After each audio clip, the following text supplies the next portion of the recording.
E quando a vida tiver terminado aqui na terra, a última oração sido feita,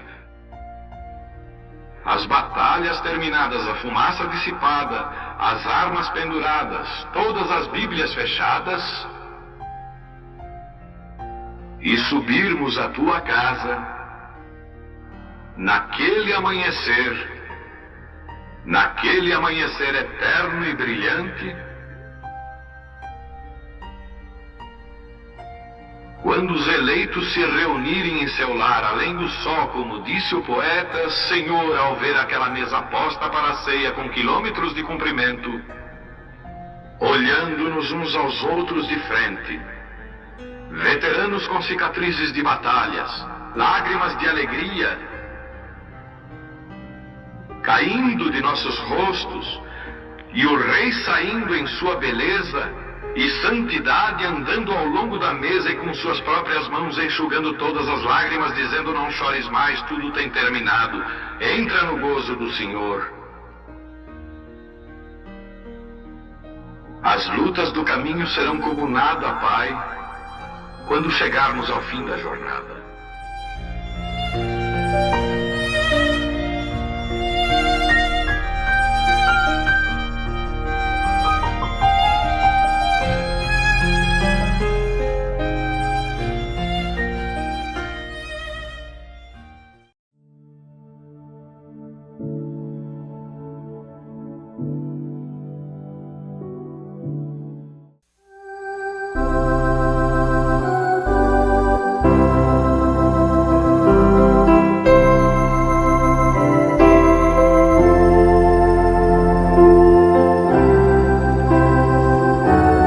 Gênesis capítulo 2, verso 18.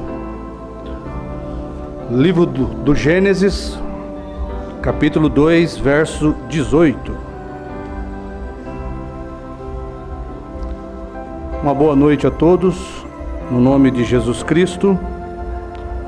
Nós vamos abrir nossas Bíblias no livro do Gênesis, capítulo 2, verso 18. Se tiver um pouquinho mais de força aí no microfone, é bom.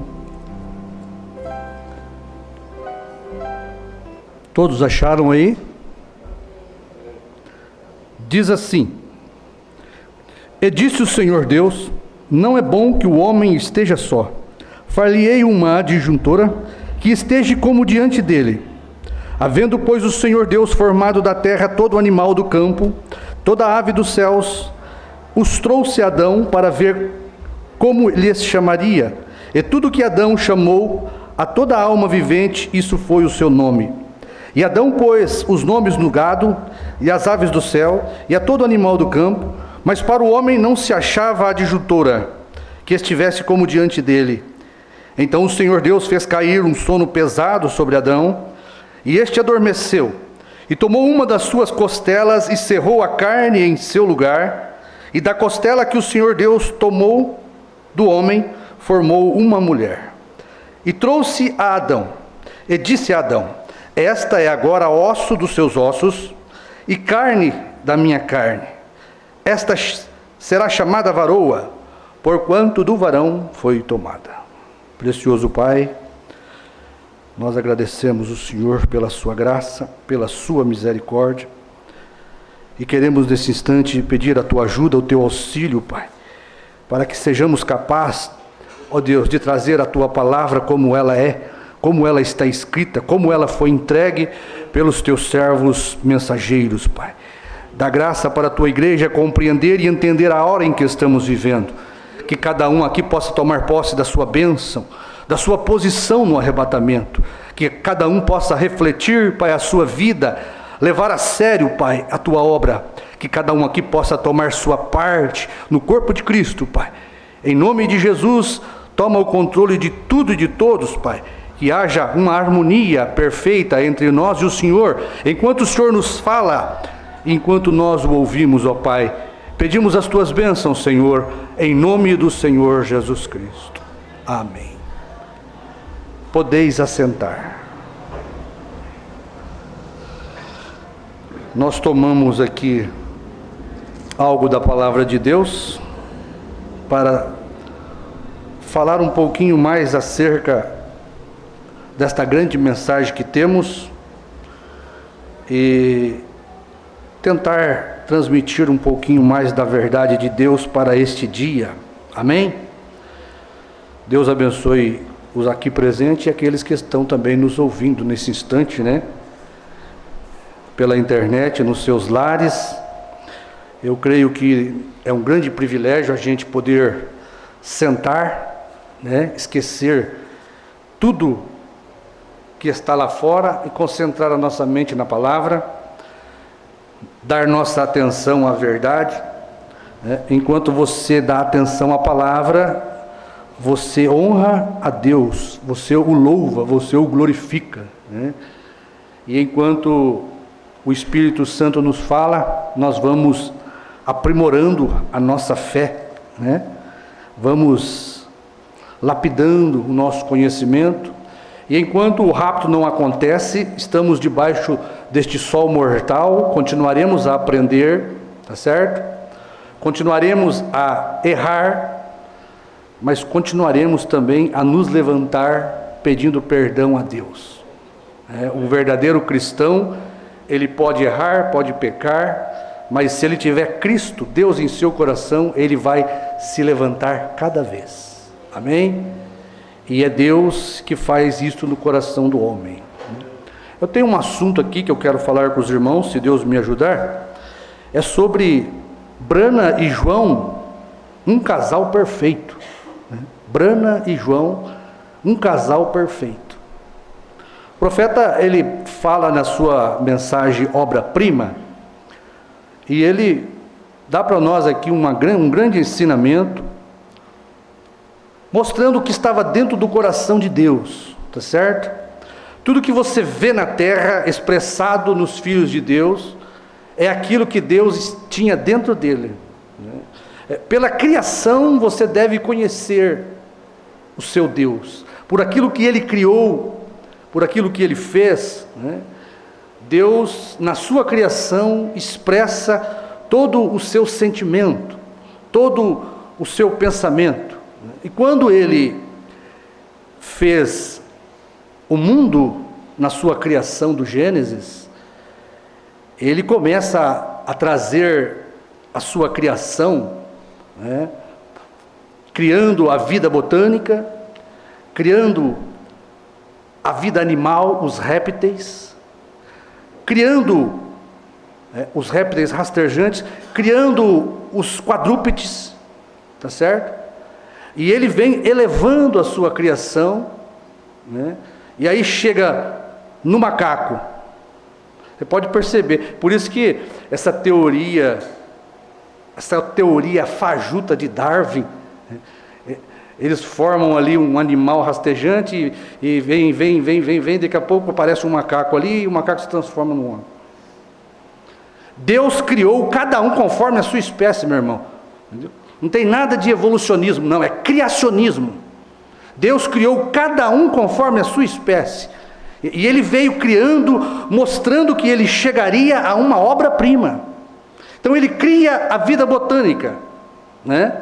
Ele cria os répteis, o sapo, o girino, uma vida baixa. Ele sobe para um quadrúpede que anda de 4, tá certo? Ele chega no macaco, o macaco se levanta, anda igualzinho um homem, mas não é o ser humano ainda, tá certo? E de repente aparece quem? Adão, o homem, a obra-prima perfeita de Deus, né? Adão refletiu aquilo que Deus era, um homem. Se for ficar assobiando, pode baixar, tá bom? Então, Adão estava ali como a obra-prima da criação de Deus. Deus olhou para Adão e viu ali a sua imagem, né? Um homem. Deus é um homem, porque Ele fez um homem aqui na terra, tá certo? Só que Adão era uma obra-prima, mas faltava algo em Adão que estava também no sentimento de Deus e que estava com ele, né? Adão foi formado uma obra-prima, mas a Bíblia diz que ele estava só, solitário. porque Deus também estava solitário ali na eternidade. Então ele fez com Adão o que ele iria fazer com ele, dando a Adão uma companheira, tá certo? Não é bom que o homem esteja só. Então ele abre o lado de Adão, tira uma de suas costelas ali, anestesia, adormece Adão, tira ali uma de suas costelas e forma um casal perfeito. É porque Deus tinha dentro dele uma igreja, né? E ele seria com esta igreja um casal perfeito, tá certo? Então quando a Eva aparece em cena, Deus olha, ele diz: é isto que eu quero para mim, né? Porque eu também, como Adão, tenho dentro de mim uma igreja, uma noiva, uma família, né? Porque Deus deu Adão a Eva para uma família, né? Então a obra perfeita de Deus é uma família, é uma esposa e uma família. Então quando Deus vê Adão e Eva, ele vê ali um casal perfeito, porque ele teria uma igreja que seria uma igreja perfeita, que seria tirado dele também, tá certo? Mas o interessante é que Deus ainda não estava satisfeito. Depois de fazer o homem à sua imagem, uma obra-prima, depois de tirar de Adão a noiva, fazer um casal perfeito, uma obra-prima, um casal obra-prima perfeito, Deus olhou e percebeu que havia algo ainda errado. Não estava do jeito que ele queria. Sabe por quê? Porque Eva era coigual a Adão. Tá certo? Eva era coigual a Adão. Ou seja, Adão não era o cabeça de Eva. Eva não tinha que dar o seu desejo para Adão. Tá certo? Eva não tinha que ser submissa a Adão. Porque a Bíblia diz que ela era coigual a Adão. E quando Deus viu aquilo, ele viu que não era aquilo que ele tinha dentro dele, porque a igreja que ele tinha dentro dele era dependente dele. Ele, Deus, é cabeça da igreja. A igreja que Deus tem dentro dele é submissa a ele. A igreja que Deus tem dentro dele é dependente dele. Precisa dele em tudo a igreja, os filhos de Deus que tinha dentro dele, precisava e dependia de Deus para tudo. Esta é a igreja perfeita que Deus quer, uma igreja que dependa dele, que creia nele, que esteja submissa em toda a sua palavra. Eva não era assim antes da queda. Por isso Deus fez o quê? Permitiu a queda. Tá certo? Se não houvesse a queda, não haveria aquela demonstração de Deus ser aquele marido provedor de tudo para a igreja. E nem Eva também refletiria o que Deus tinha dentro dele. Então Deus permitiu Eva, sendo um subproduto, ser enganada. E daquela fraqueza de Deus, daquela fraqueza de Eva, a Bíblia diz que o poder de Deus é aperfeiçoado na fraqueza. Então aquela obra-prima do Gênesis foi aperfeiçoada quando Eva caiu. Na queda, Eva perdeu a coigualdade com Adão. Amém? E aí Deus, o Todo-Poderoso, pôde ser suficiente provedor de tudo. Primeiro para a igreja, né? Porque o que fez a queda fez com que se manifestasse o atributo de Deus, os atributos de Deus, tá certo? Deus não queria uma igreja autossuficiente, que não dependesse dele, tá certo? Por isso ele permitiu a queda, para que depois da queda, o teu marido te dominará, o teu desejo será para o teu marido, e ele te dominará. Ele será o seu cabeça, ele será o seu provedor, ele será o seu guia, o seu orientador. Você vai depender dele, vai ser sujeita a ele, você vai se submeter a ele. E Adão, o reflexo de Deus, vai te dominar, com amor, com cuidado, com sentimentos, tá certo? Adão vai ser agora o sustentador de Eva. Adão vai ser o cabeça de Eva. E Eva, com amor, vai ceder todos os seus desejos para Adão. Como Cristo quer que a igreja ceda tudo que você tem a Ele. Esta era a obra-prima que Deus queria. Veja para você ver aonde levou a queda. Tá certo? A queda pôde trazer para fora aquela obra-prima que Deus queria. E na fraqueza de Eva, o poder de Deus foi aperfeiçoado, porque agora o atributo de Salvador podia ser manifesto, né? O atributo de curador poderia ser manifesto. Agora a igreja tinha que depender dele para a salvação, a igreja tinha que depender de Deus para a sua cura, para o seu alimento, né? Eles não precisavam de alimento no Éden, comia quando queria, não tinha morte. Comia por prazer, não para sobreviver, tá certo? O sol não os castigava, a doença não entrava ali, tá? Eva não precisava de Adão sustentá-la, ela era coigual. Eu posso ver Eva antes da queda coigual a Adão, chegando no jardim, Adão com a sua obra-prima que era de Deus, pegar na mão de Eva, olha Eva, olha como eu coloquei nome em todos esses bichos. Eva, é como se chamou aquele ali, aquele que tem uma juba grande ali. Adão disse, eu coloquei o nome dele de Adão. Eva olhou assim, que é isso, Adão? Que nome feio é esse? Vamos para outro. Como assim, Eva? Você não gostou? Não, para mim não serve não. Eu vou pôr o nome dele, bom? Eva era igual a Adão. Olha Eva, aquele rio ali, ele estava indo para cá. Mas eu, com o poder da minha palavra, trouxe ele para cá. Olha para você como ficou mais bonito. Eva dá uma olhada assim. Eu não acho não. Eu fazia diferente. Eu levava ele para esse lado daqui. Como assim, Eva? Eu achei que você ia gostar. Não gostei não, para mim. Veja, ficou igual. Tá certo? Deus não viu uma obra-prima nisso, tá certo? Porque Deus, Ele quer ser o salvador da igreja, Ele quer ser o provedor, o sustentador, tá certo? Deus quer ser o herói da igreja. Como todo homem deseja uma mulher delicada, submissa, que dependa dele. Você sabe que a força de um homem, a força de um marido está em sustentar sua mulher. A alegria do homem está em ser o provedor da sua esposa, tá certo? Ele quer ser o cabeça dela, ele quer amá-la como um vaso frágil e delicado que dependa dele. Foi isso que Deus quis fazer na sua obra-prima. Por isso ele não esteve contente com Adão só, ele trouxe a Eva, mas trazendo a Eva coigual também ele não ficou feliz, porque ele não quer uma igreja independente dele. Como o homem não quer uma mulher independente dele. O homem quer uma mulher que dependa dele. O prazer de um homem é ser o herói da sua esposa.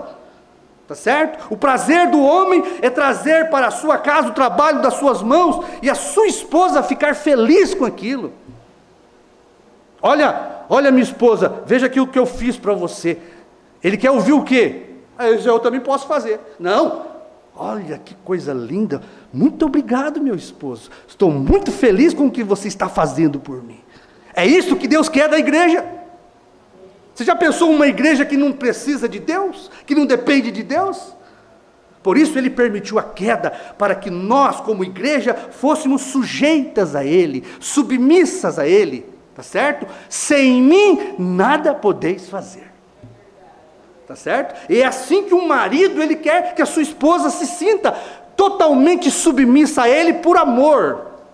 Ela quer ceder todos os seus, a verdadeira esposa, que reflete a obra-prima de Deus, que reflete o caráter de Deus, ela tem prazer de ceder os seus desejos para o seu marido. A alegria de uma verdadeira esposa é agradar o esposo. E a alegria de um verdadeiro esposo é suprir a necessidade da esposa. Isso aí faz bem para o homem ser provedor do lar, ser protetor da esposa, tá certo? Cuidar com amor, com carinho da sua mulher. E ela tem prazer de dar a ele este privilégio. Isto é um casal perfeito. Tá certo? Quando você olha para a era de Laodiceia, você não acha mais casal perfeito. Tá certo? Você tem agora mulheres que são completamente independentes do marido. Mulheres que não precisam do marido para nada. São suas próprias cabeças. Isso não reflete nunca a obra-prima de Deus. Mulheres que têm o seu nariz empinado, que falam alto com o seu esposo, que não os respeita. Isto não é uma obra-prima, isso não reflete a obra-prima de Deus, um casal perfeito. Porque a verdadeira esposa, ela é dependente do marido, ela é submissa, ela o respeita, e ela tem prazer que o seu marido a domine com amor, com cuidado, com dedicação, porque é assim que Cristo faz com a igreja. Deus nos domina com a sua palavra, provendo para nós tudo o que nós precisamos. O amor é cuidador, o amor cuida no homem, e o amor reverencia na mulher. Este é o casal perfeito que Deus quer. Amém? Então veja, a queda não só projetou os atributos de Deus, mas a queda fez com que Eva, ao ser submissa a Adão, ao ter o domínio da cabeça de Adão, ao Eva ceder o seu desejo para Adão, refletiu perfeitamente a igreja que Deus teria no fim dos tempos. Uma igreja que depende dele. Sem mim nada podeis fazer. Foi isso que Jesus Cristo disse. Sabe o que ele disse também? Pedi, pedi, dar-se-vos-á. O prazer do marido é dar aquilo que a esposa pede. Tá certo? A alegria do esposo é dar o que a esposa deseja e pede. E a alegria da esposa é ceder o seu desejo para ele. É ser submissa a ele, é cuidar dele, é servi-lo. Tá certo? Assim era a esposa que Deus tinha na mente. Por isso a queda tinha que vir, porque senão nunca se teria uma igreja perfeita. Uma igreja fraca, que Deus possa cuidar, amparar, servi-la. E Deus faz isto por nós. Amém? Este era o desejo de Deus, e é o desejo de cada homem que seja cristão, é de ter uma esposa submissa, de ter uma esposa que o sirva por amor, que o honre, que tenha ele como um homem especial na vida dela. Tá certo? A esposa reverencia o marido. Olha, tem muita coisa para a gente falar aqui, até chegar, em Brana e João, um casal perfeito. Talvez a gente não consiga, a gente até marca aqui, porque a gente vai esquecendo, Então veja, é isto que Deus fez. Por causa da coigualdade de Eva com Adão. Deus não quer uma igreja igual a ele. Para que Deus vai querer uma igreja igual a ele? Que não precisa chamá-lo, que não precisa chamá-lo em cena, que não bate na porta dele pedindo nada para ele. Eva antes da queda era assim, sabe? Não, você quer fazer, você faz, eu também faço. Eu também tenho poder da palavra falada. Eu sou igual a você. Você quer pôr o nome nesse? Eu vou para cá, eu ponho o nome nesse, você põe o nome nisso aí, se vira aí. Não preciso de você. Eva, mas espera aí, como assim? Como assim? Não. Eu vou te proteger. Não preciso da sua proteção. O que me faz diferente de você? Eva empinou o nariz para Adão. E quer saber de uma coisa? Vou dar uma voltinha sozinha ali. Não preciso nem pedir permissão para você. Foi aonde a serpente veio. Tá certo? Eva estava sozinha. Porque ela não precisava da proteção de Adão. Deus não viu naquilo um casal perfeito. Porque a mulher, a verdadeira igreja, precisa da proteção de Deus. A verdadeira esposa precisa, ela deseja ser protegida pelo marido, não pisada, não maltratada, mas amada, protegida e cuidada. Isto é o que está dentro da mulher, meu irmão. Você sabe por que tem muita mulher sofrendo? Porque ela não sabe disso. Que a alegria dela não está nela ser autossuficiente. A alegria da mulher está em ela ser dependente, submissa a um homem. Tá certo? Então veja, a queda, ela proporcionou isto. Veja para você ver. Por isso, Paulo disse: o meu poder, a minha obra-prima, se aperfeiçoa na fraqueza de Eva, na fraqueza nossa, tá certo? É na nossa fraqueza que Deus mostra o seu poder, né? Foi na fraqueza de Cristo que o poder de Deus se aperfeiçoou por completo, tá certo? Porque Cristo era um vaso fraco que precisava morrer. Se Cristo não morresse, como que Deus seria salvador? Então o poder salvador de Deus se aperfeiçoou na fraqueza de Cristo, que era mortal e podia morrer, mas quando morreu, todo o poder me é dado dos céus e da terra, né? Aquele Cristo foi aperfeiçoado na fraqueza do corpo. Então veja, uma esposa onde Deus, ele queria uma esposa onde Deus fosse o cabeça, onde ele fosse supridor de toda a necessidade da igreja, né? Eva não podia fazer isto, né? Por isso Deus disse que o poder dele se aperfeiçoava na fraqueza, né? Então, meu irmão, nós vamos seguindo aqui, e estamos sem relógio também, né? Agora, a gente sabe que o profeta, ele sempre permaneceu no centro, tá certo? O casal perfeito é onde a mulher reverencia o marido, aonde o homem é provedor da necessidade da mulher, aonde a mulher lhe é sujeita com amor, aonde o homem provê para ela, sustenta ela com amor. Agora, o irmão Branham nunca deixou uma doutrina de que a mulher não pode trabalhar, tá certo? O profeta deixou isso no centro, né? Se o homem precisa de uma ajuda da mulher, a mulher pode trabalhar, tá certo? Isso tem que permanecer no centro. O profeta era contra o homem pôr sua mulher para trabalhar num escritório cheio de homens, numa empresa cheia de homens. Mas se a mulher pode fazer algo, né, que possa ajudar o seu marido, sem que se interfira no relacionamento dos dois, amém? Mas eu estou pregando para os irmãos aqui o que é um casal perfeito. Porque Deus quer assim com a igreja.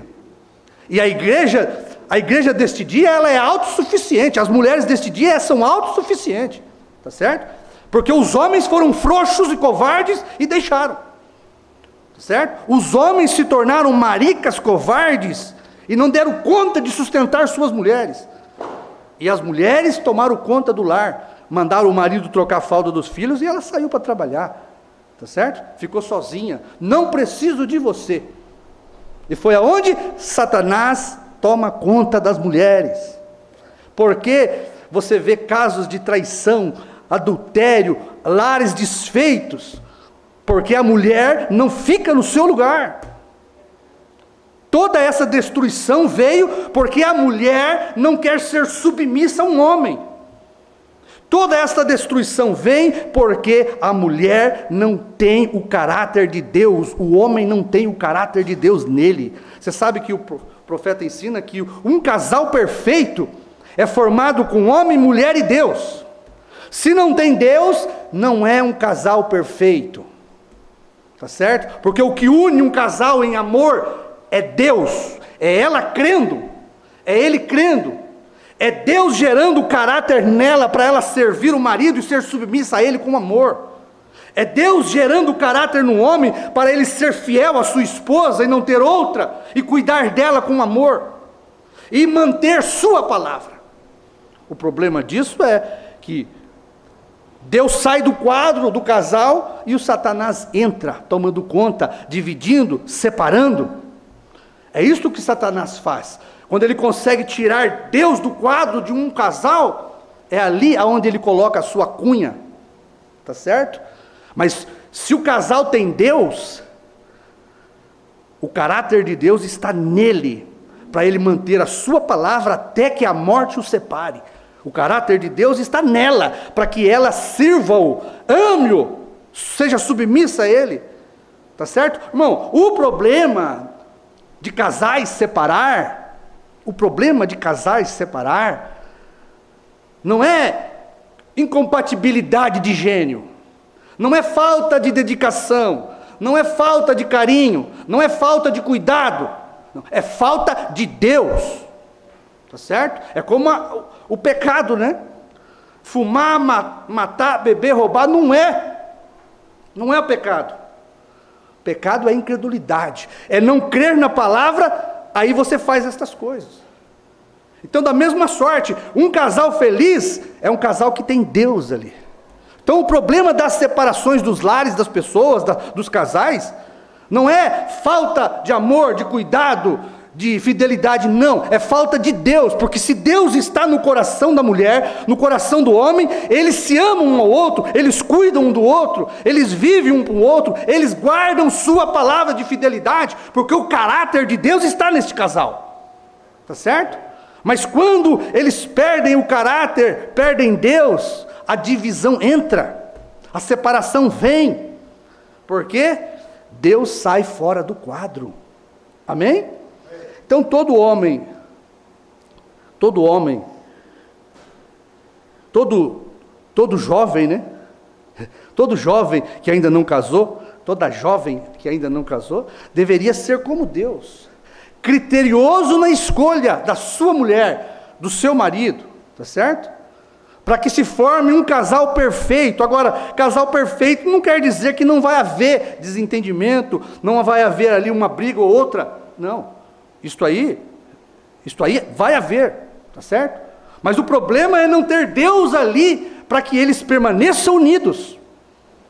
Para que eles permaneçam unidos, reconhecendo os seus erros e se perdoando um ao outro. Tá certo? O casal perfeito é aquele que o marido perdoa a esposa e a esposa perdoa o marido. O casal perfeito é aquele homem que não fica jogando no rosto da mulher coisas do passado, e nem a mulher fica jogando no rosto do homem coisas do passado. Ali há um esquecimento, tá certo?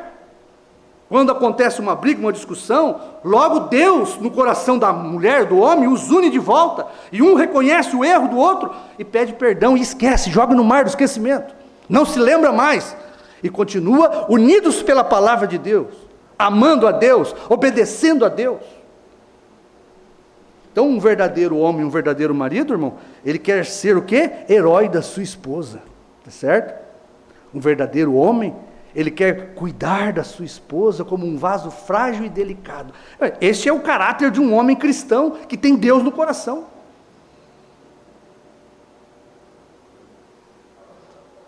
Então, irmão, um casamento onde a mulher não depende do marido, né? Não pode ser um casal perfeito. Esse é o tipo do que Deus tinha dentro dele, né? Então, um casal perfeito é quando a mulher segue o esposo e a mulher só fala o que o esposo fala. Tudo que o esposo fala, ela concorda, ela apoia o marido. É isso que o marido precisa, do apoio de sua mulher, da sua mulher estar ao lado dele. É isso que Deus quer, que nós falamos só o que Ele falou. Que nós sejamos submissos à palavra dEle, sem questioná-lo, sem interrogá-lo, mas sabendo que Ele é o cabeça e o líder da igreja, e que Ele é todo poderoso o suficiente para dar para ela tudo o que ela precisa. Então, Deus quer que a igreja confie nele, descanse nos braços dele e dependa dele. Amém? Esta é a satisfação de um homem. A mulher confiar no marido, né, descansar nos braços dele, depender dele. Isto é uma mulher feliz, porque Deus fez a mulher assim depois da queda. Olha lá para você ver, né, ela vai ter filhos com dores, né, e o desejo dela agora é para o marido dela, tá certo? Ele vai dominar ela, tá certo? Porque ela quis ser coigual e caiu, tá certo? Ela empinou o nariz e falou: Adão, eu não tenho que ficar aqui aos seus pés, eu sou igual a você, mulher. Você não tem que mandar em mim, eu sou igual a você. Eu não tenho que pedir para você para me sair, para me ir em algum lugar. E foi, né, para o meio do jardim. Aí encontrou um serpentão lá, né? E ela não foi suficiente para não ouvir a serpente, né? Tá certo? É como muitas mulheres largam o marido em casa e elas vão trabalhar. Trabalho onde eu quero, do jeito que eu quero, me visto do jeito que eu quero, não tem marido para ser o meu cabeça. São mulheres infelizes. Elas podem adquirir tudo na vida, nunca elas vão conseguir felicidade. tá certo? As mulheres que não obedecem o marido, que não dependem do marido, tá certo? Que são autossuficientes, elas nunca serão mulheres felizes, meu irmão, tá certo? Porque a felicidade da mulher, Deus deu para ela através da sua submissão e obediência ao seu marido. Só que somente uma eleita, uma cristã pode ver isso, tá certo?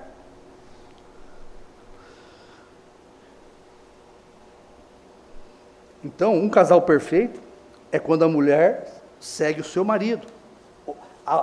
Ela segue as orientações do marido.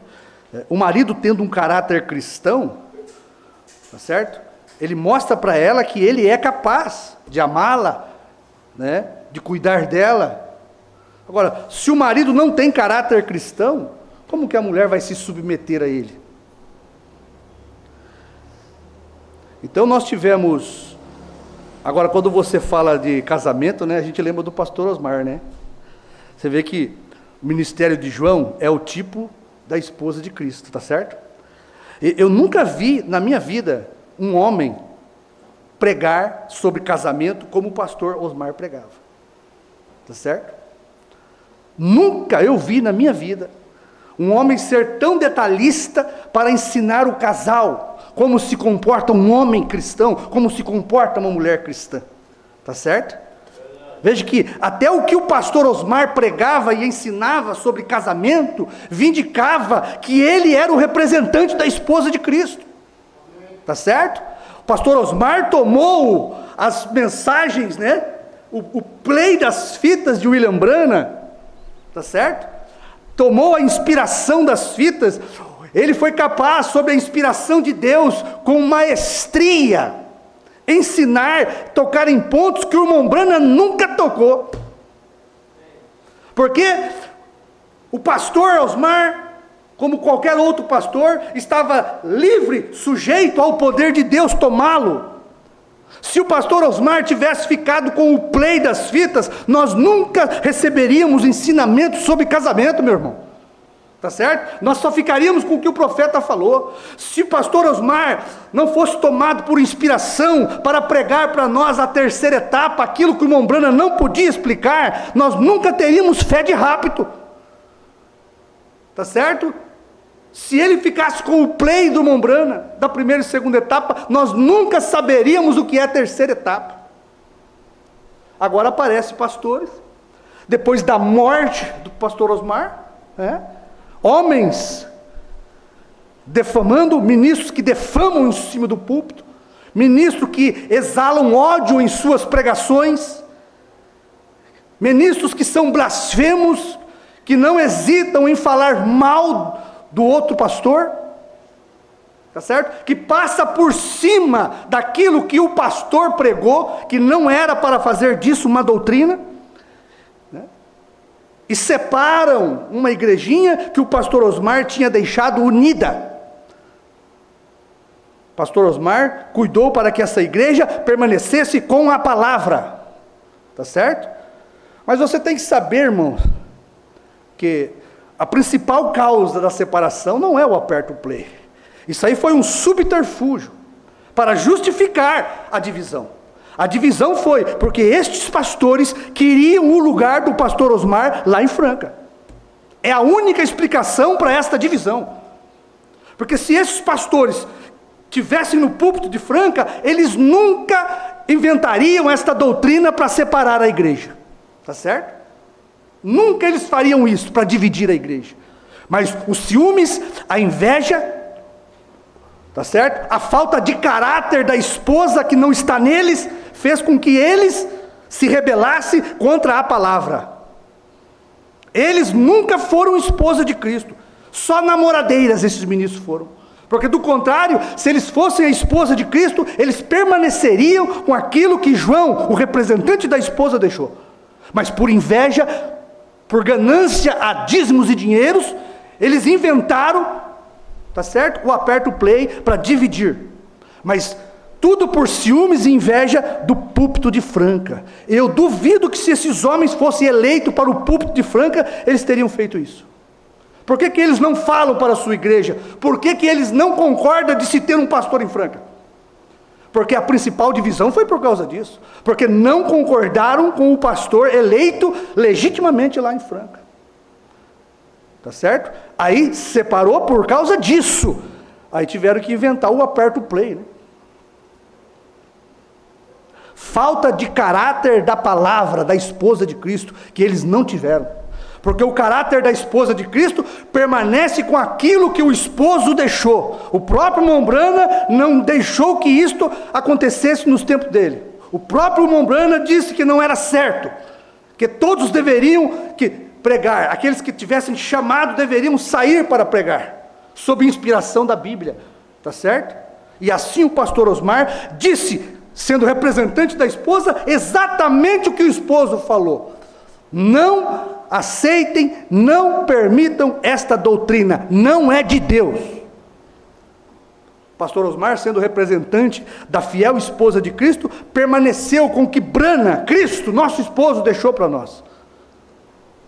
Amém? Amém? Então, meus irmãos, vamos seguir mais um pouquinho aqui, falando ainda sobre a obra-prima. Você sabe que ali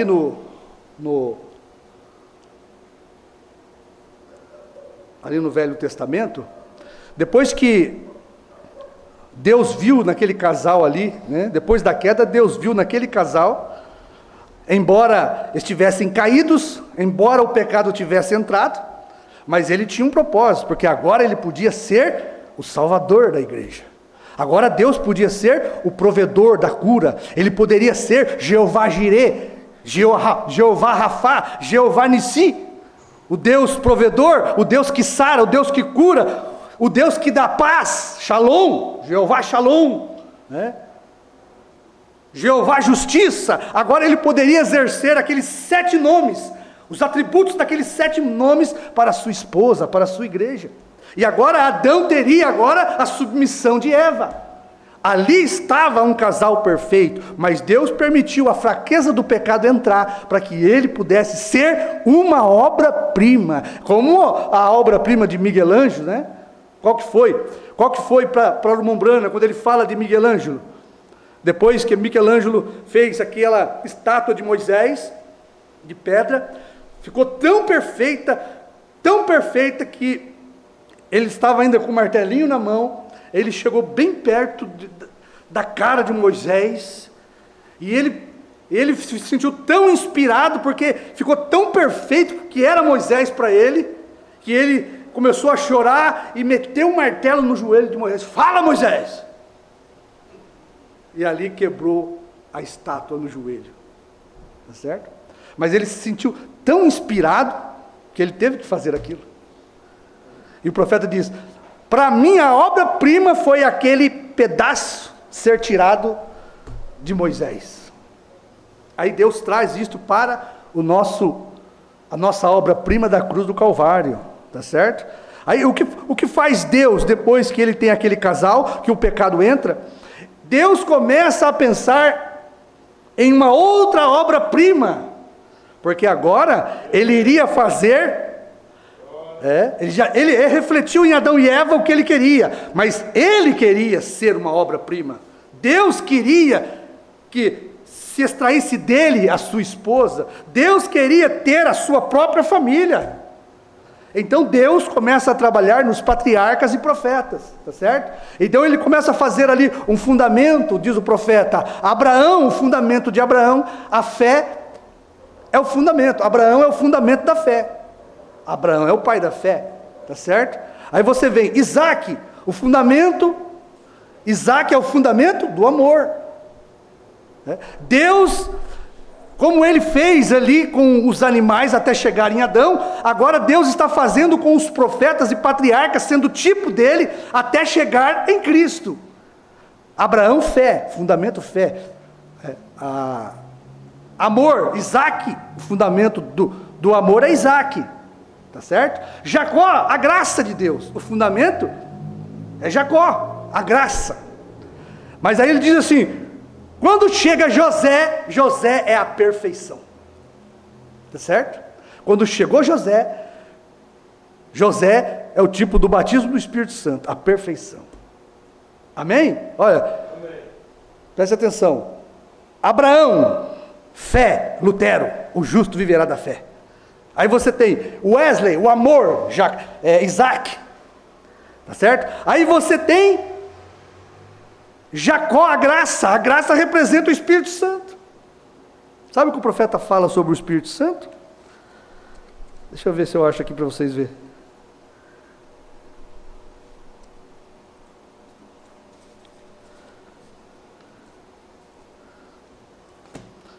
Só um pouquinho de paciência.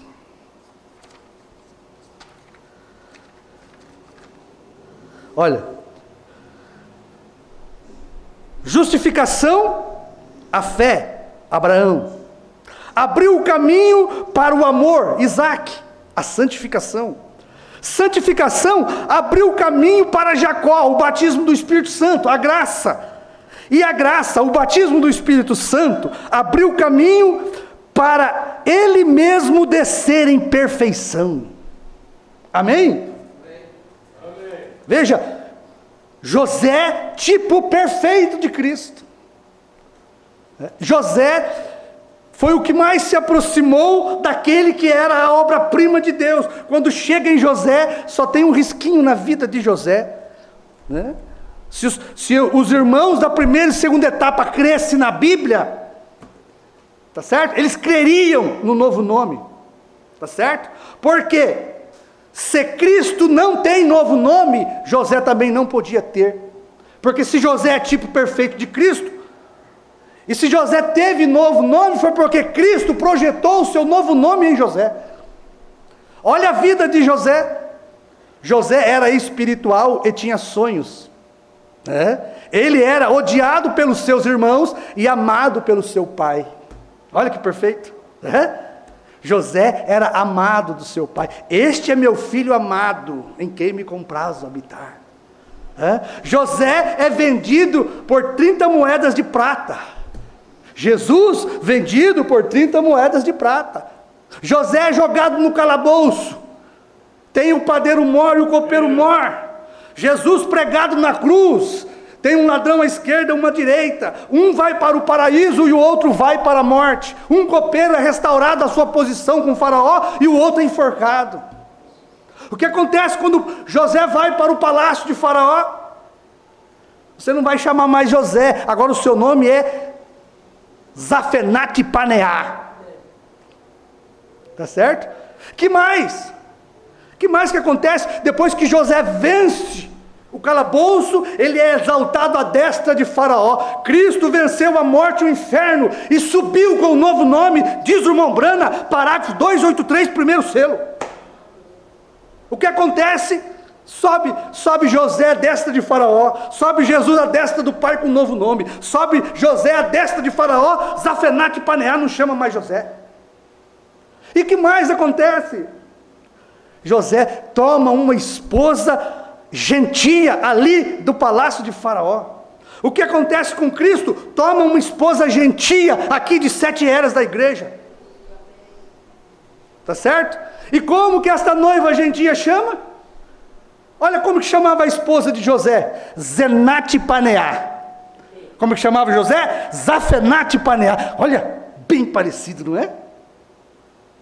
Ó, irmão, José, tipo perfeito de Cristo. Por que José tem novo nome? Porque é prometido em Apocalipse 2,17 e 3,12. Uma pedrinha branca e um novo nome escrito nela. Escreverei sobre ele o meu nome e também o meu novo nome. É Bíblia, meu irmão, viu? É só ler a Bíblia, tá certo? Mas grave isto: se Jesus não tem novo nome, José não podia ter. Porque o irmão Brana está dizendo aqui, olha, José é perfeição. José é tipo perfeito de Cristo. Olha a vida de José, meu irmão. Você não pode tirar da palavra. Tá certo? Se José ganhou um novo nome, é porque Jesus tinha. Não foi José, não foi o nome de José que projetou o novo nome de Cristo. Tá certo? É o contrário. Porque José era tipo. Jesus era o perfeito, original. Quando fez sombra sobre José, projetou um novo nome em José também. É só ler a vida de José, já está estampado ali, né? Como é que Deus iria dizer que José é perfeição? E olha o nome, José é perfeição, Brana é perfeição.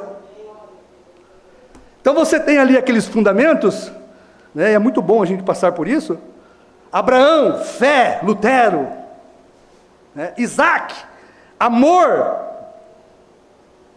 Wesley, santificação. Aí você tem a graça, o Espírito Santo é a graça derramada em nossos corações. Você tem Jacó, que mesmo sendo um enganador, Deus o salvou. E depois, José, tipo perfeito de Cristo. E agora, depois de José, Jesus Cristo, Deus em carne humana, tá certo? A perfeição de Deus. O que diz o irmão Brana? O ministério chegou à perfeição quando? Quando Jesus Cristo foi reproduzido em carne entre os seres humanos. Oh, meu Deus. Olha, irmão, quando Cristo chega na cruz, o que acontece? Depois que Deus traz a palavra, a plenitude da palavra é encarnada em Cristo, ali está o perfeito Cordeiro de Deus, a obra-prima para a salvação do homem, está certo? O que Deus faz? Anestesia Cristo na cruz, e com uma lança abre o lado de Cristo, e dali sai o que? Água, sangue e Espírito, a sua igreja primitiva, está certo? Mas antes disso, o que acontece? Pai, por que me abandonastes? Adão estava só, Cristo estava só, está certo? Todos vocês, disse Jesus, me abandonarão, e eu ficarei só. Adão estava só, Deus extraiu uma igreja para ele. Cristo estava só na cruz do Calvário, mas com aquela brecha na costela de Cristo, ele extrai uma noiva para ele ali no Pentecostes, está certo? Agora, Jesus tem uma igreja que o respeita, a igreja apostólica do tempo de Paulo, era um casal perfeito. Jesus tinha a igreja de Paulo, dos apóstolos ali, obediente a eles criam em toda a palavra, eles obedeciam toda a palavra. Cristo tinha extraído do Calvário uma noiva perfeita para casamento. O propósito de Cristo era casar com aquela costela que saiu do Calvário. Só que tem uma coisa, ela, ao se distanciar da palavra, lá em Niceia, ela caiu no concílio de Niceia, cedendo o seu útero, tá certo? Para os dogmas da igreja católica. Ali se perdeu aquela que Paulo falou, temo que de alguma forma vocês sejam corrompidos como Eva, mas tenho tentado preparar como uma virgem, certo? Aquela que era para ser possuída para Cristo em sua segunda vinda. Ela cai em Niceia e Deus não tem mais o seu casamento.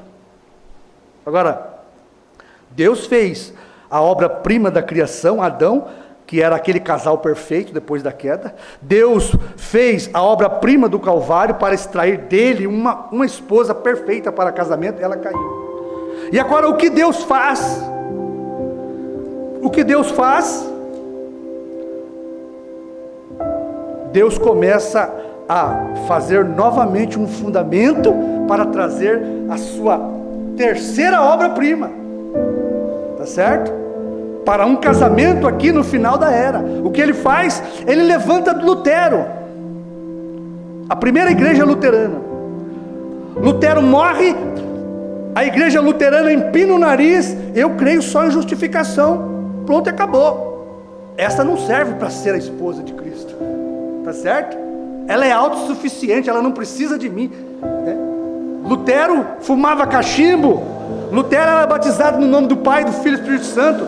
Deus não tomaria uma igreja contaminada com dogmas, uma igreja que o afronta, dizendo que só justificação é o suficiente, porque depois que Lutero morre, a igreja luterana se organiza. Deus não casa com adúltera, porque quando a igreja se organiza, ela adultera. Então, aquela igreja luterana não serve, mesmo porque é só pé. Deus não vai casar com uma igreja que só tem pé. só tem fé, só tem justificação. Deus quer uma igreja perfeita. Então Deus vem formando uma base, Ele levanta Wesley. Agora o Wesley é um pouquinho melhor, é uma igrejinha mais bonita, é uma igrejinha de mais caráter, tá certo? A igreja wesleyana tem justificação e tem santificação, mas Deus olha, mas ela não preenche o meu requisito, está faltando mais alguma coisa, eu não posso casar com ela, tá certo?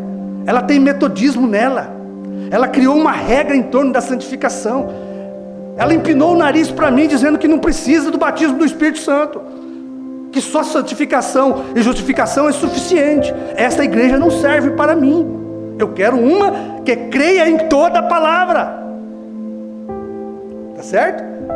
E aí vem a era pentecostal, aí ele dá uma olhada assim, essa aí parece que é. A era pentecostal surge parecidíssima com uma igreja, tem justificação, tem santificação, né? Tem porte de uma mulher, parece uma mulher decente, mas sabe o que era o Pentecostes? Uma mulher faladeira, é glória, glória, glória, glória, glória, e não aceita o meu batismo no nome de Jesus Cristo, é imponente, é laodiceiana, fala demais, forma doutrina que só recebe o Espírito Santo se falar em língua, viu? Faladeira a laodiceiana. Essa mulher não serve para mim. E sabe o que a igreja laodiceana faz? Não precisamos de Cristo, o coloca para fora. A igreja que representa as mulheres de hoje, não precisamos de um Deus provedor, não precisamos de sua palavra.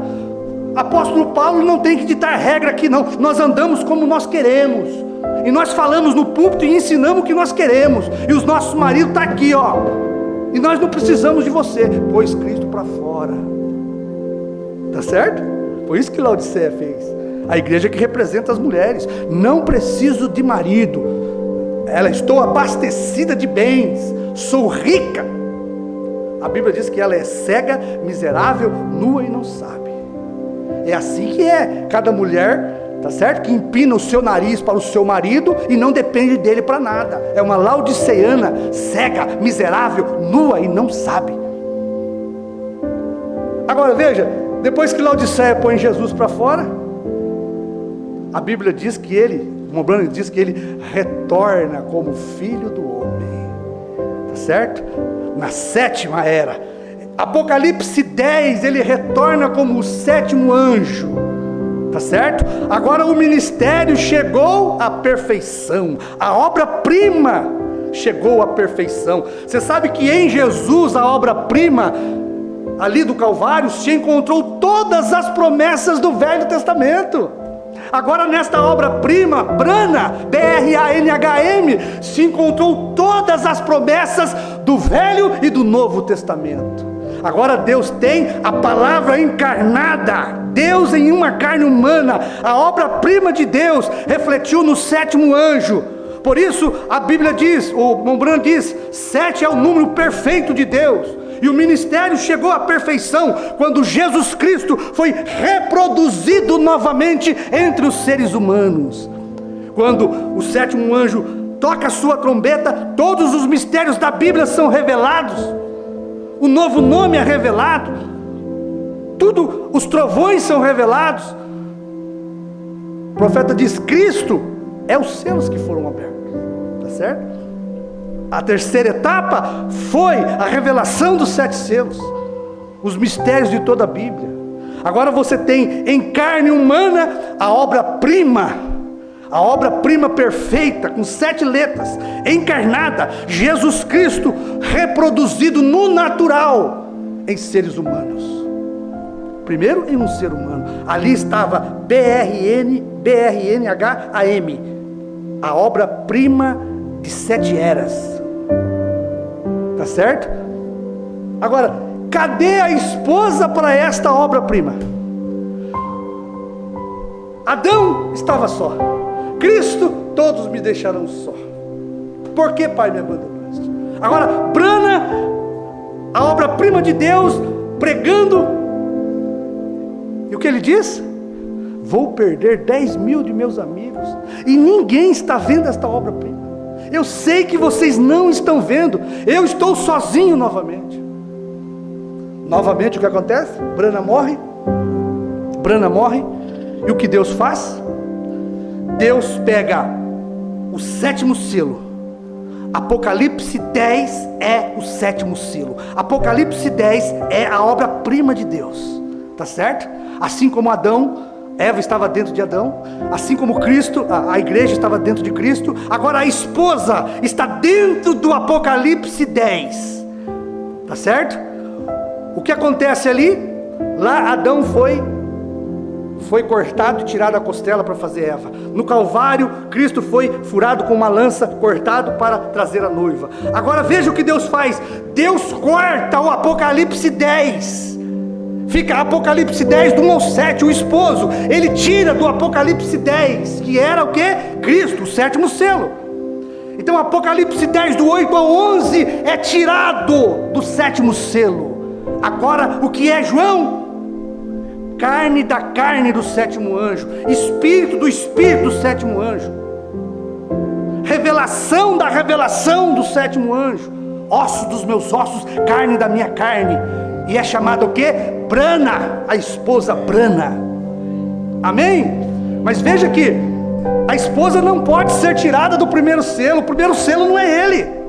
A esposa não pode ser tirada do segundo selo. O segundo selo não é ele, nem do terceiro, nem do quarto. Eram mensageiros, igrejas que ainda estavam em formação. Mas o sétimo selo traz de volta a terra, porque o sétimo selo é Cristo, a palavra revelada. Agora Deus pode cortar o capítulo. Sabe como é que ele fala? Não expliques. Sabe qual foi o corte? Literalmente Deus cortou o Apocalipse, gente. Tá certo? Apocalipse 10 do 1 ao 7. Cristo, o esposo. Agora ele diz, não expliques. João, vai ao anjo forte, toma o livrinho, come, profetiza de novo as mesmas coisas, porque você é osso dos meus ossos, você é a revelação da minha revelação. Agora Deus pode tomar do sétimo selo uma esposa, porque o sétimo selo é Cristo encarnado na terra. Amém? E só se tira a esposa quando está em carne. Só pôde tirar a esposa de Adão quando ele foi feito carne, não é certo? Quando foi feita a imagem, semelhança, Eva estava dentro dele. Quando formou Adão em carne, agora eu tiro a esposa. Cristo também, enquanto Cristo era espírito, não se tirava a esposa. Mas Deus se fez carne, tomou um corpo. Agora Deus tira a esposa do Calvário. A mesma coisa agora, o Espírito Santo intercessor entre 7 eras. Não podia se tirar a esposa da era do Filho de Deus, o Espírito Santo. Mas quando o Espírito Santo desce em perfeição, como o profeta diz aqui, tá certo? Quando o Espírito Santo completo visita a igreja e encarna, se materializa no sétimo anjo, naquela nuvem, traz Jesus Cristo para a terra em carne, tá certo? Agora pode se extrair uma noiva. Por isso João é a esposa perfeita, porque ela tem um marido perfeito. Brana, tá certo? Brana é 7, é perfeito, perfeição. E agora, quando ele diz não expliques, o Apocalipse, o capítulo 10, o sétimo selo é cortado no meio. É isso que aconteceu com o sétimo selo. O profeta diz, Apocalipse 10 era o sétimo selo, tá certo? O sétimo selo é Cristo. Então, o irmão Brana, Deus diz para o irmão Brana, não expliques, ele corta. Ele interrompe o capítulo.